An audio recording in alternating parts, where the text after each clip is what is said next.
দলের অনুপ্রবেশ ঠেকাতে কঠোর অবস্থানে বাংলাদেশ জাতীয়তাবাদী দল বিএনপি। এরই ধারাবাহিকতায় নেতাকর্মীদের প্রতি বিশেষ বার্তা দিয়েছে দলটি।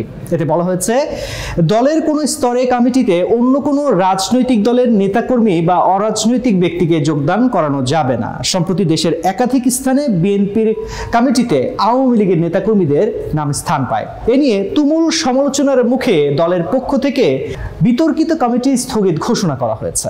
মূলত আওয়ামী লীগের নেতাকর্মীদের বিএনপির অনুপ্রবেশ ঠেকাতেই দলের পক্ষ থেকে জরুরি এই বার্তা দেওয়া হয়েছে। 9 জানুয়ারি বৃহস্পতিবার বিকেলে দলটির সিনিয়র যুগ্ম মহাসচিব অ্যাডভোকেট রুহুল কবির রিজভী স্বাক্ষরিত এক সংবাদ বিজ্ঞপ্তিতে এ তথ্য জানানো হয়েছে।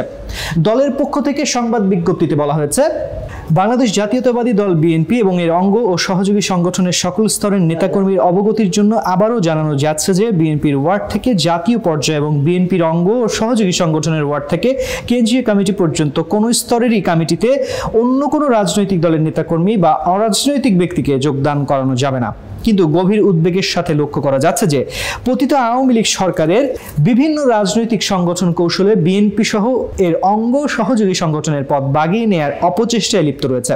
ইতিমধ্যে জিয়া সাইবার ফোর্স নামে একটি সংগঠন পাবনা বিজ্ঞান ও প্রযুক্তি বিশ্ববিদ্যালয়ের ছাত্র দলের নাম ব্যবহার করে ছাত্রলীগের কতিপয় নেতাকে পদ দিয়ে একটি কমিটি ঘোষণা করেছে, যা সম্পূর্ণরূপে প্রতারণামূলক। এভাবে স্বৈরাচারের দোসররা এ ধরনের অপতৎপরতায় লিপ্ত রয়েছে। এ বিষয়ে দলের সকল পর্যায়ের নেতৃবৃন্দকে সতর্ক ও সাবধান থাকতে হবে। এছাড়া আরো লক্ষ্য করা যাচ্ছে যে দলের প্রতিষ্ঠাতা চেয়ারম্যান শহীদ রাষ্ট্রপতি জিয়াউর রহমান বীর উত্তম, চেয়ারপারসন দেশনেত্রী বেগম খালেদা জিয়া এবং ভারপ্রাপ্ত চেয়ারম্যান জনাব তারেক রহমান ও জাতীয়তাবাদী নাম ব্যবহার করে বিভিন্ন ভুইফোর সংগঠন বিভিন্ন অপতৎপরতা চালাচ্ছে। এরা বিএনপির কেউ নয় মর্মে ইতোপূর্বে দলের সিদ্ধান্ত জানানোর পরেও প্রতারক চক্রের লোকেরা উল্লিখিত নেতাদের ও দলের নাম ব্যবহার করে ভুয়া সংগঠন খুলে বসেছে।